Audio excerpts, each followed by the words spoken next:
آج میں آپ کو ایک ایسا وظیفہ بتانے والا ہوں کہ اگر آپ نے اس پر عمل کر لیا تو پھر آپ یہ کہنا بھول جاؤ گے کہ مفتی صاحب کاروبار نہیں چل رہا ہے، مفتی صاحب کاروبار میں برکت نہیں ہو رہی ہے، کام نہیں چل رہا ہے، معاشی اعتبار سے بہت زیادہ پریشانی ہے۔ اگر آپ نے میرے بتائے ہوئے اس وظیفے پر عمل کر لیا تو انشاءاللہ آپ کی ساری معاشی پریشانی دور ہو جائے گی اور مالی فراوانی انشاءاللہ بہت جلد آپ کے یہاں آ جائے گی۔ دیکھیے عموماً میں وظیفے بتاتا نہیں ہوں، لیکن میں جو بھی وظیفے بتاتا ہوں وہ وظیفے بتاتا ہوں جو صحیح احادیث سے ثابت ہو۔ حضرت جبیر بن مطعم رضی اللہ تعالیٰ عنہ فرماتے ہیں کہ ایک مرتبہ نبی کریم صلی اللہ علیہ وسلم نے مجھ سے ارشاد فرمایا کہ تم چاہتے ہو کہ جب تم سفر میں جاؤ، یعنی جب تم تجارت کے لیے سفر میں جاؤ تو تم اپنے ساتھیوں سے زیادہ بامراد اور زیادہ مال والے ہو؟ حضرت جبیر بن مطعم رضی اللہ تعالیٰ عنہ فرماتے ہیں کہ اللہ کے نبی میں ایسا ہی چاہتا ہوں۔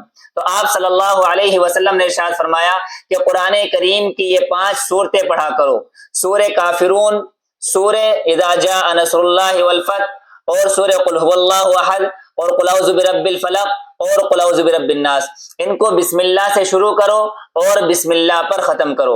حضرت جبیر بن مطعم کہتے ہیں کہ اس وقت میری حالت یہ تھی کہ میں اپنے تمام ساتھیوں میں سب سے کم مال والا تھا، لیکن جب میں نے آپ صلی اللہ علیہ وسلم کے بتائے ہوئے اس طریقے پر عمل کرنا شروع کیا تو میں اپنے ساتھیوں میں سب سے زیادہ مال والا ہو گیا۔ تو آپ بھی اپنے کام پر جانے سے پہلے یہ 5 صورتیں، سورہ کافرون، سورہ اذا جاء نصر اللہ، اور سورہ قل هو اللہ احد، اور قل اعوذ برب الفلق، اور قل اعوذ برب الناس پڑھا کرو۔ بسم اللہ سے شروع کرو اور بسم اللہ پر ختم کرو۔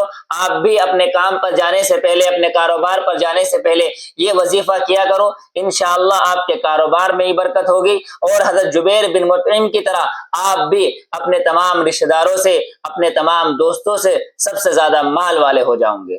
اور اگر آپ چاہیں تو روزانہ فجر کے بعد اور مغرب کے بعد یا وہابو 100 مرتبہ پڑھا کرے۔ رزق کی کشادگی اور کاروبار میں برکت کے لیے یہ بہترین وظیفہ ہے۔ اور اگر ممکن ہو، آپ قرآن پڑھنا جانتے ہو یا اگر آپ حافظ ہیں تو روزانہ عشاء کے بعد یا مغرب کے بعد سورہ واقعہ کی تلاوت کرو، کیونکہ حدیث کے اندر آتا ہے کہ جس گھر میں سورہ واقعہ پڑھی جاتی ہے اس گھر میں کبھی فاقہ نہیں آئے گا۔ اور ہاں، اس کے ساتھ ساتھ آپ کو یہ پابندی بھی کرنی ہے کہ کاروبار میں جھوٹ، دھوکہ دینے اور قسم کھانے سے آپ کو پرہیز کرنا ہے۔ اسی طریقے سے آپ کو نماز کی پابندی کرنی ہے، خاص طور سے آپ کو فجر کی نماز کی پابندی کرنی ہے، اور روزانہ آپ کو صدقہ دینے کا معمول بنانا ہے۔ اگرچہ 1 ہی روپیہ ہو لیکن آپ کو روزانہ صدقہ دینے کا معمول بنانا ہے۔